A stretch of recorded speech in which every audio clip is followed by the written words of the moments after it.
Halo pemirsa, jumpa lagi di Suara Air, podcast resmi dari Kemitraan Air Indonesia bekerja sama dengan Perum Jasa Tirta 1 yang mendengarkan dan menyuarakan air, mengalirkan cerita, wawasan, dan solusi dari berbagai pemangku kepentingan di sektor air. Kami menghadirkan suara-suara dari lapangan, dari komunitas lokal, pemerintah, hingga pelaku bisnis untuk memperkuat kolaborasi dan menjawab tantangan pengelolaan air secara berkelanjutan. Episode ini kita akan mengangkat tema konservasi dengan judul Air Kolong, Cermin Sunyi dari Tambang yang Telah Pergi. Hadir kembali bersama kita narasumber, seorang pakar bidang sumber daya air, Bapak Dr. Muhammad Amron, dan host kita, seorang generasi muda yang sedang belajar tentang sumber daya air, Mbak Nabila. Ini akan sangat menarik karena perpaduan dua generasi yang sama-sama berminat dan peduli terhadap sumber daya air. Silakan Mbak Nabila untuk berdiskusi dengan narasumber kita ini. Inilah Suara Air.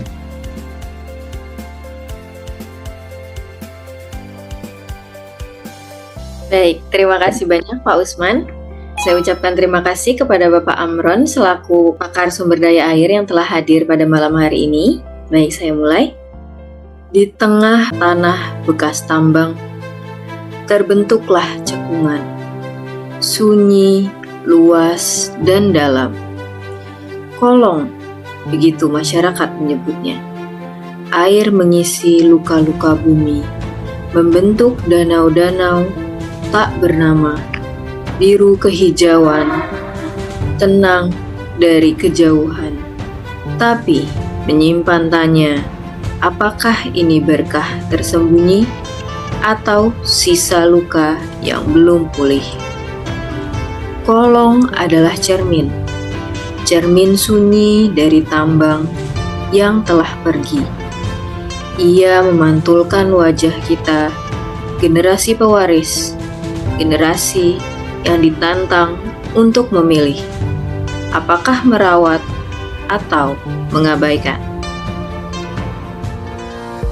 Halo sahabat Suara Air, dengan saya Nabila. Hari ini kita akan menyelami fenomena khas Bangka Belitung, air kolong.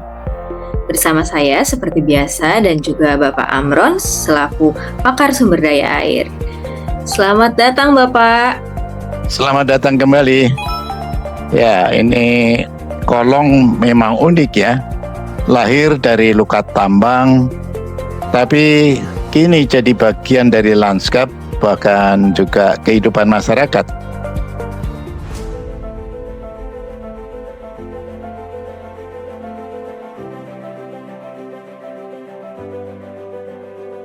Ya, baik Pak, izin bisa dijelaskan ke pendengar mungkin Pak, apa sebenarnya arti dari air kolong tersebut Pak? Ya, ini menarik bahwa air kolong adalah cekungan sebenarnya bekas tambang timah terbuka.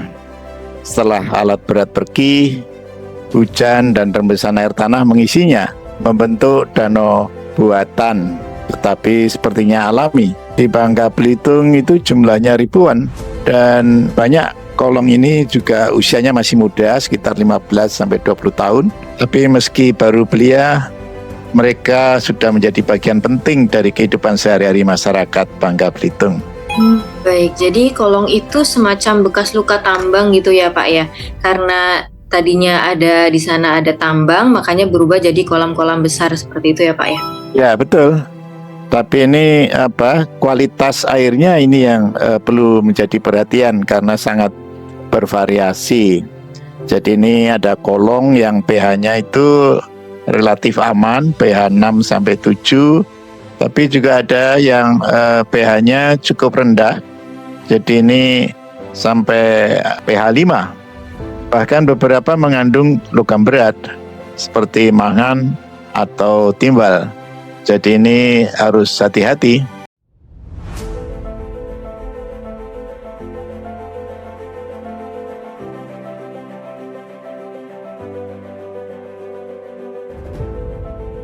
Oh, saya juga pernah baca nih Pak, izin di Mongabai itu ada masyarakat yang menjadikan air kolong tersebut sebagai sumber air andalan Pak untuk kehidupan sehari-hari. Bisa diceritakan mungkin Pak?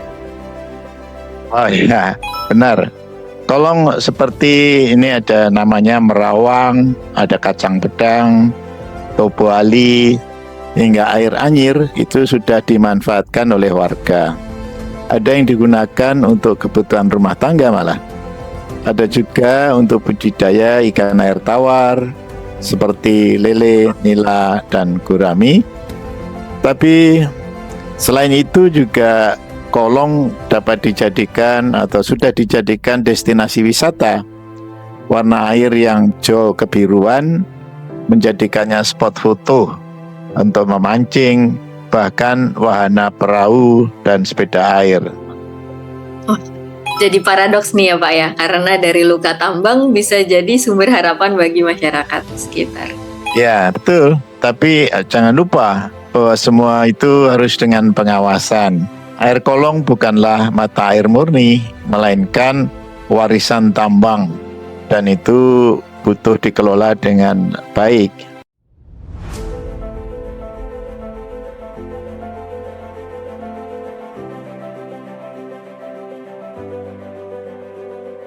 Nah, sebelumnya kan Bapak sempat menyinggung nih, ada beberapa pH air yang netral ya dari pH 6 sampai 7, tapi ada juga yang pH asam dari pH 5 ya Pak. Nah, itu untuk dipakai sehari-hari gitu Pak, apa ada resiko utama dari air kolong itu Pak? Ya, ini juga perlu perhatian. Yang pertama tentunya selain pH tadi, bahaya keselamatan. Karena kolong ini sangat dalam, tebingnya curam, bahkan banyak kasus anak-anak yang tenggelam. Kemudian yang kedua, bahaya kesehatan. Air bisa terkontaminasi logam berat, dan ini kalau diminum tanpa diolah bisa berbahaya dalam jangka panjang. Kemudian yang ketiga, ini bahaya lingkungan tentunya tadi. pH asam itu bisa merusak biota, bahkan mencemari air tanah di sekitarnya. Wah, jadi benar-benar pisau bermata dua ya Pak ya? Nah, tepat sekali. Jadi kolong bisa jadi sumber kehidupan, tetapi bisa juga menjadi pembunuh.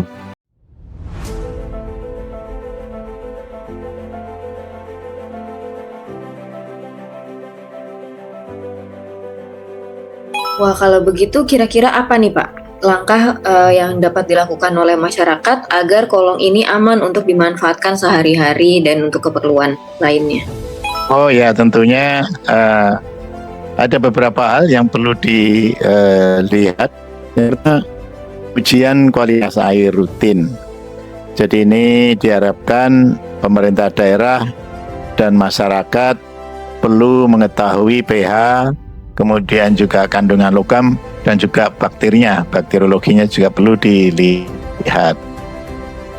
Dan untuk itu juga sederhana, misalnya filtrasi, kemudian sedimentasi, desensi, ini bisa membuat air juga lebih aman. Kemudian yang ketiga, ini dalam jangka panjang perlu tata ruang yang jelas. Ada kolong yang cocok untuk air baku, ada yang lebih tepat untuk wisata atau perikanan. Baik, berarti apabila tidak diolah bisa jadi pisau bermata dua. Namun apabila bisa dikelola dengan benar, luka tersebut bisa jadi sumber kehidupan ya Pak ya? Ya, betul ini. Jadi tentang bagaimana kita memilih, apakah membiarkan luka itu membusuk atau menjadikannya sumber kehidupan.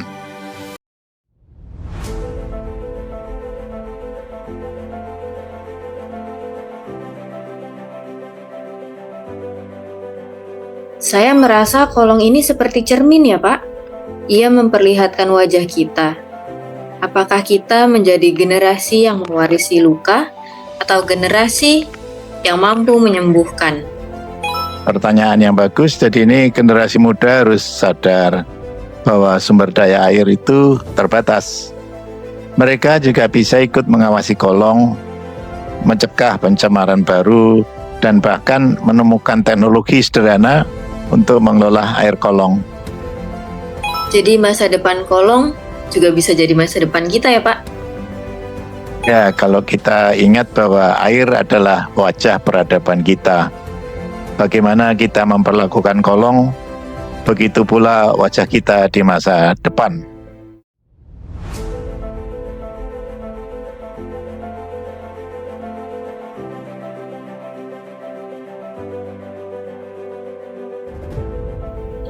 Baik, mari kita simpulkan nih Pak ya. Kolong adalah paradoks, lahir dari tambang, tapi bisa juga jadi penopang. Ia menyimpan bahaya, tapi juga harapan. Kuncinya adalah pengelolaan. Ya, tepat sekali. Mari kita jadikan kolong bukan sekedar luka, tapi telaga yang memberi kehidupan. Di biru tenangmu, kolong, tersimpan cerita. Luka tambang yang perlahan menua, antara racun dan harapan, antara bahaya dan kehidupan. Engkau cerita dari masa lalu, tapi juga jendela masa depan. Jika dirawat, engkau telaga. Jika diabaikan, engkau racun. Generasi muda, dengarlah. Rawatlah kolong, rawatlah air. Sebab bahkan luka bisa sembuh jika manusia mau belajar mengasuh.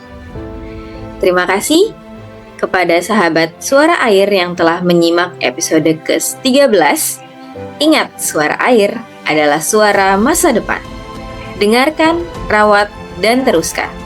Sampai jumpa di episode berikutnya. Terima kasih sudah menyaksikan podcast Suara Air hari ini. Semoga obrolan kita memberikan kesadaran baru bahwa menjaga air artinya menjaga masa depan. Jangan lewatkan ikuti episode berikutnya yang tentu akan lebih menarik, dan bagikan podcast ini agar lebih banyak suara mengalir bersama kita. Kami juga membuka ruang untuk pemirsa mengusulkan tema yang ingin dibahas dengan menuliskannya di kolom komentar. Sampai jumpa di aliran cerita selanjutnya di Suara Air.